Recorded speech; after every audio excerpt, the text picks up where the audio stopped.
Olá, terceiro ano, tudo bem?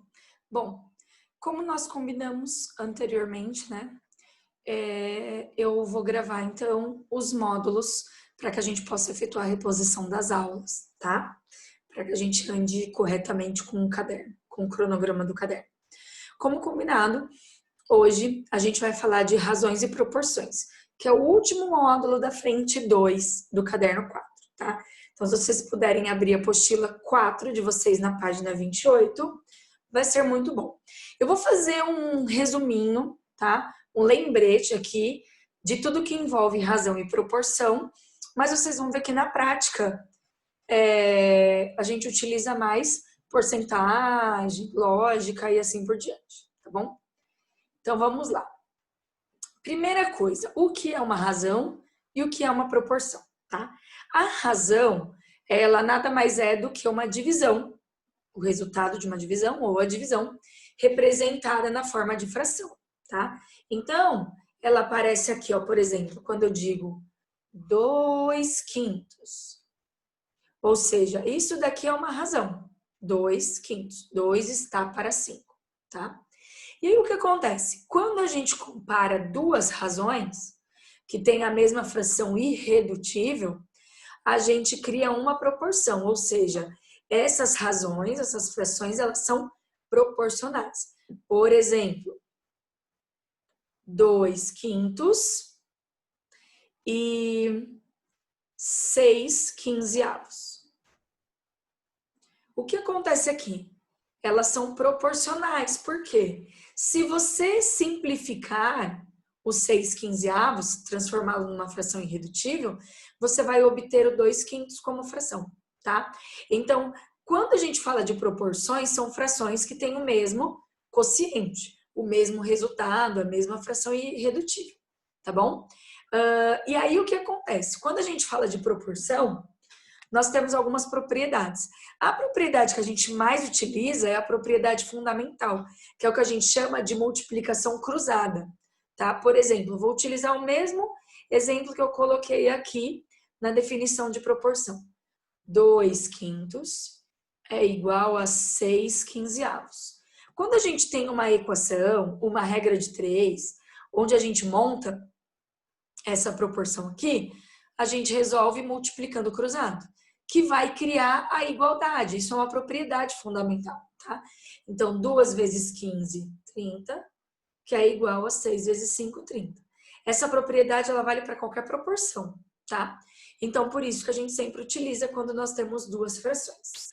Outra propriedade importante é quando a gente efetua soma ou subtração de termos dessas proporções. Por exemplo, vou usar os mesmos números, 2/5 igual a 6/15. Supondo que eu preciso, para efetuar o meu cálculo, somar o número de cima com o de baixo. 2 mais 5. No numerador ou no denominador, não vai fazer diferença. O que você faz de um lado da igualdade, você precisa fazer do outro, como a gente faz na equação. Então, caso você some o de cima com o de baixo, 2 mais 5, mantém o denominador 5. É igual, você vai fazer a mesma coisa do outro lado.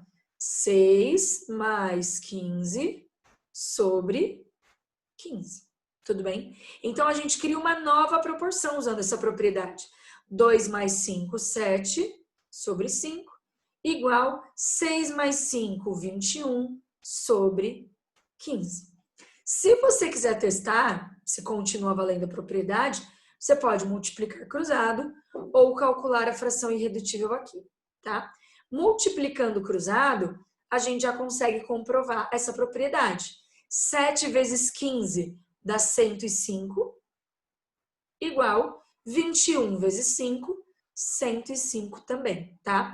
Cuidado que essa propriedade, ela vale para adição ou para subtração, tá bom? Ela não vale para multiplicação e para divisão, certo?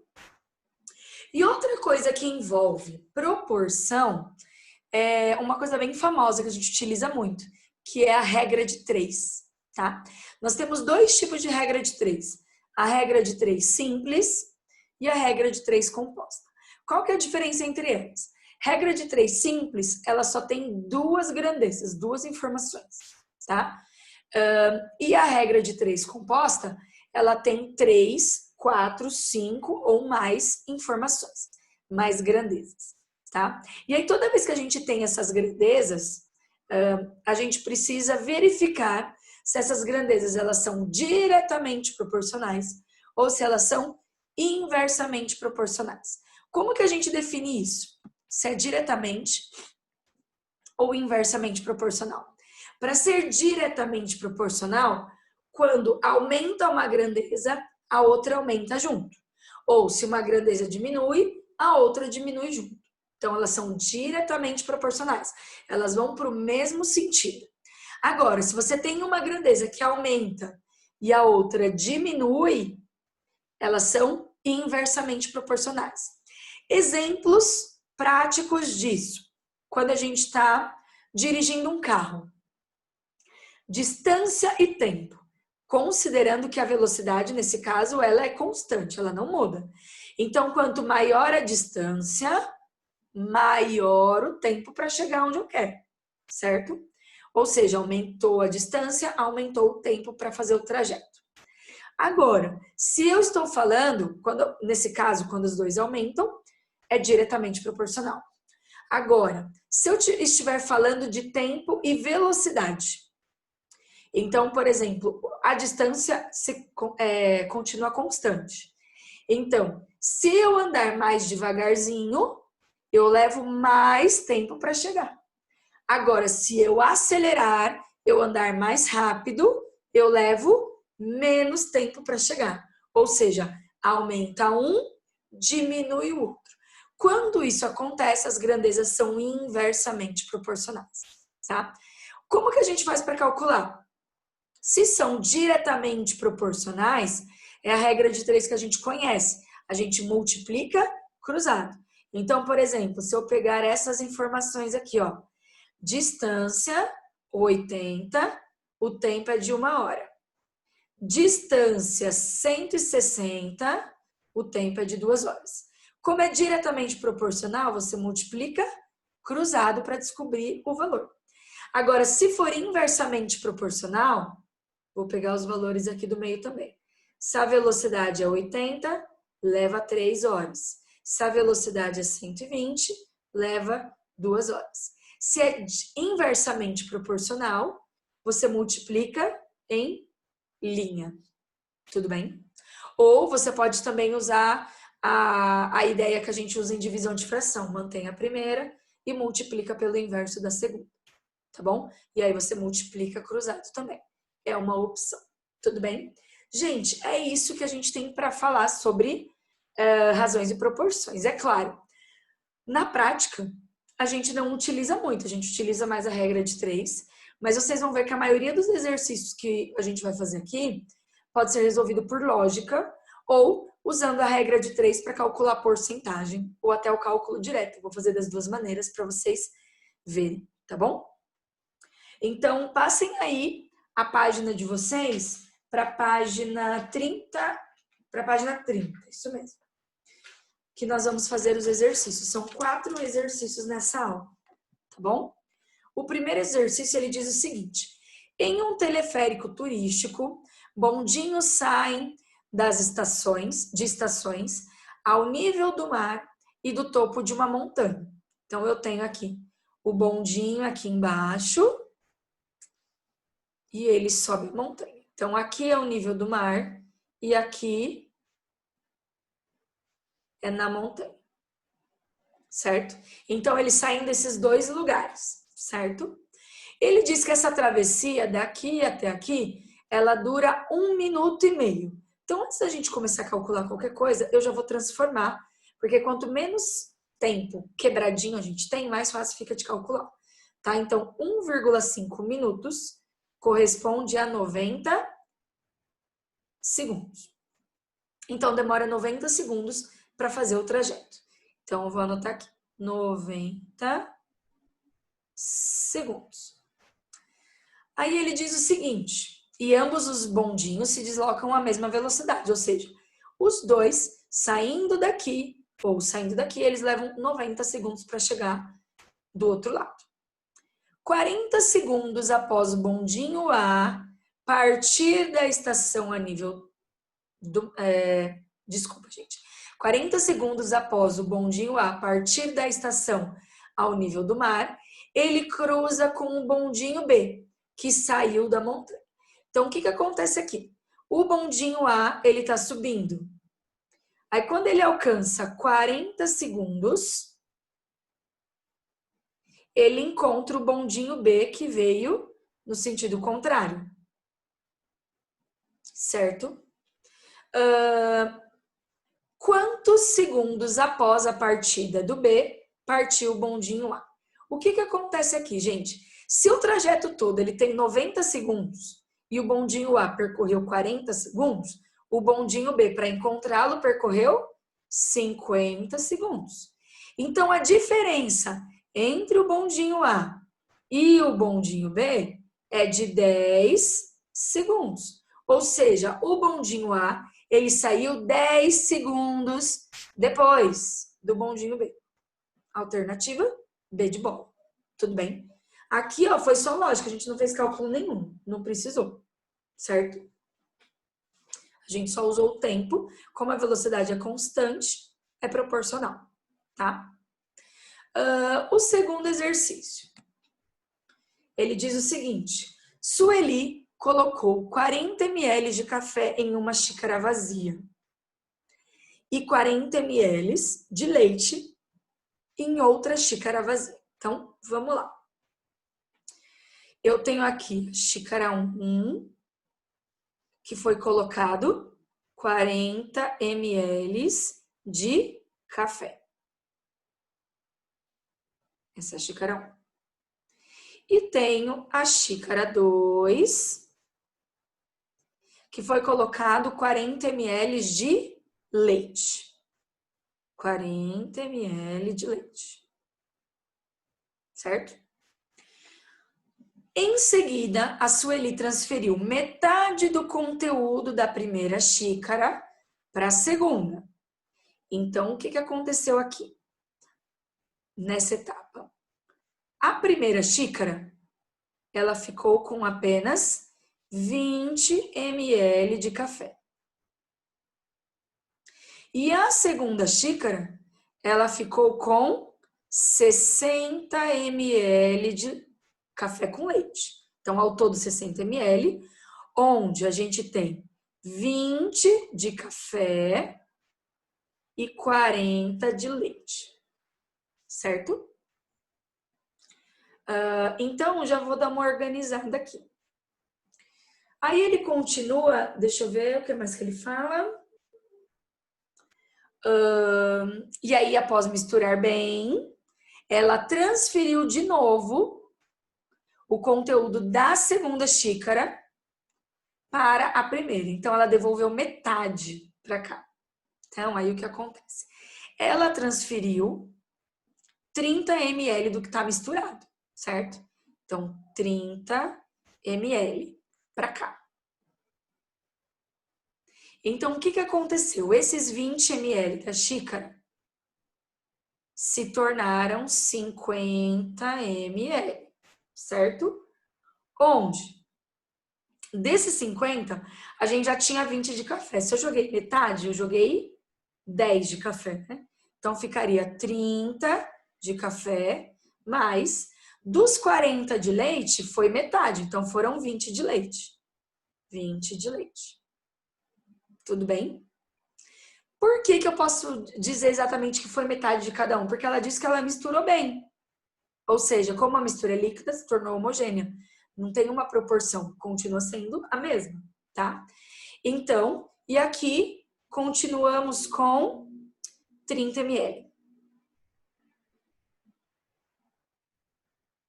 Então, beleza. Foi isso que aconteceu. Aí ele pergunta, do conteúdo final da primeira xícara, a fração que corresponde ao leite é... Quantos ml a gente tem? 50. Então, de um total de 50 ml, 20 ml são de leite.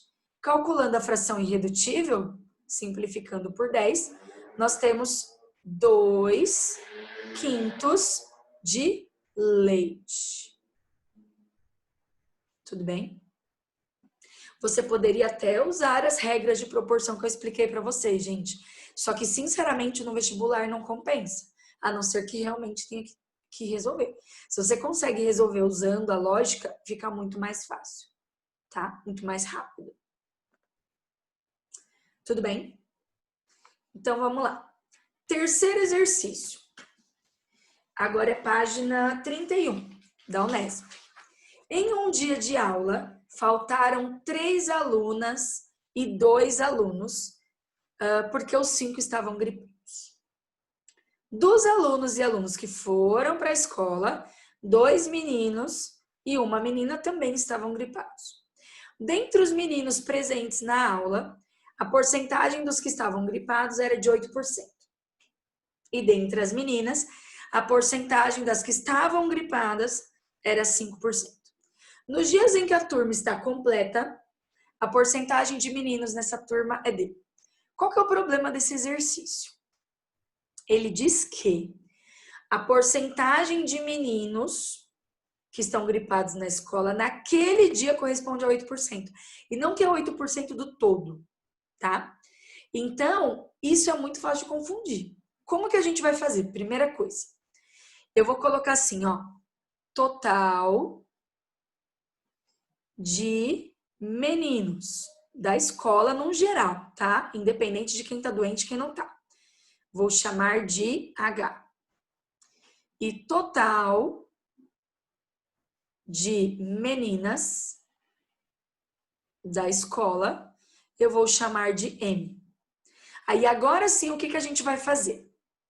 Quando eu tiro os que faltaram, então nesse dia aí na escola, faltaram 3 meninas. Então, mulheres menos 3. E faltaram 2 meninos. Então, homens menos 2. Essa é a quantidade de alunos que estão na escola, tá? Aí, como que eu vou fazer? Deixa eu apagar aqui para não ocupar muito espaço. Eu conseguir fazer embaixo. Espera só um pouquinho. Que eu acho que vai ficar mais fácil. Então, vamos lá. Essa é a quantidade de meninos que está na escola, certo? Então, esse vai ser o nosso 100% naquele dia. Então, quantas foram para a escola doentes? Uma menina apenas. Essa uma menina corresponde a 5%. Então, M menos 3, que é o total de meninas que está na escola naquele dia, corresponde a 100%. Uma menina doente, que está lá, corresponde a 5%. Vamos fazer a mesma coisa para os meninos, tá? H menos 2, que é a quantidade de meninos, naquele dia corresponde a 100%. Os 2 que estão doentes correspondem a 8% naquele dia, certo? Por que eu vou fazer isso? Eu preciso descobrir quantas meninas tem na escola e quantos meninos tem para saber qual vai ser a porcentagem real, tá? Então, vamos lá. Como aqui é proporcional, quanto mais pessoas, maior a porcentagem. Então, multiplicação cruzada, tá? Vai ficar, então, 5 vezes M, 5M, menos 3 vezes 5, menos 15, igual a 100. Então, 5M é igual a 100, mais 15, desculpa. 5M é igual a 115. Passo 5 dividindo. M vai ser igual a 23. Então, existem ao todo naquela escola, naquela sala, 23 meninas. Agora, vamos fazer o cálculo dos meninos. H vezes 8, 8H. Menos 2 vezes 8, menos 16. E 2 vezes 100, 200. 8H é igual a 200 mais 16. 8H é igual a 216. Passando esse 8 dividindo, nós temos 27 meninos. Então, agora vamos lá. Total da sala. 23 mais 27 meninos. Então, meninas mais meninos totalizam 50 alunos. Então, nessa sala de aula tem 50 alunos. O que ele quer saber? Nos dias em que a turma está completa, ou seja, que tem os 50 alunos, qual é a porcentagem de garotos, de meninos? Então, outra regra de 3. 50 alunos corresponde a 100% da sala. 27 meninos corresponde a X. Multiplicação cruzada. Vamos ter, então, 50x igual a 27 vezes 100, 2.700. X é igual a 2.700 dividido por 50. Vou cancelar um zerinho. Teremos, então, 54%. Então, 54% das crianças dessa sala são meninos. E o restante, meninas, tá? Você poderia fazer também 27 sobre 50, usando uma proporção apenas, e depois multiplicando por 100 para achar a porcentagem. Também é válido essa maneira de resolver, tá? Ou você poderia também multiplicar direto, montar uma outra equação. Tem várias maneiras de resolver exercícios de razão e proporção, tá? Mas eu ainda prefiro regra de 3, eu acho que ele é o mais geral, que dá para resolver mais exercícios, tá? E o último exercício desse módulo diz o seguinte: um produtor de milho utiliza uma área de 160 hectares para as suas atividades agrícolas. Essa área é dividida em duas partes: 40 hectares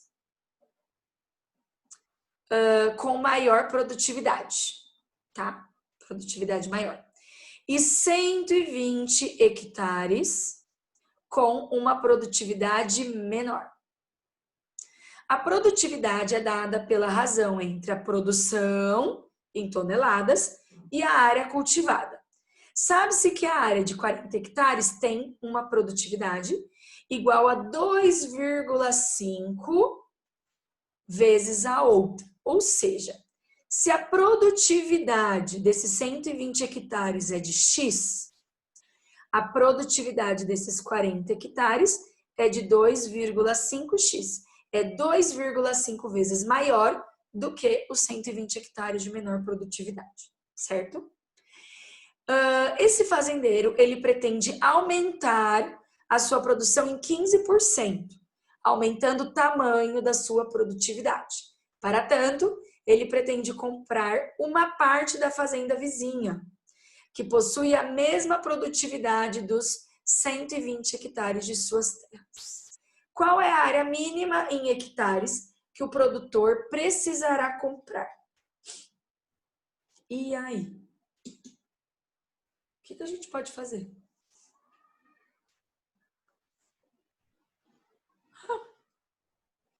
O que vocês acham que a gente pode fazer? Que tipo de equação?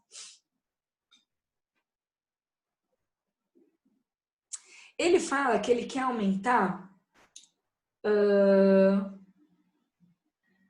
Não, minto, ele quer aumentar 15%, mas primeiro a gente precisa saber qual é a produtividade que ele tem hoje, né? Então, como que eu vou montar essa equação? Vou resolver.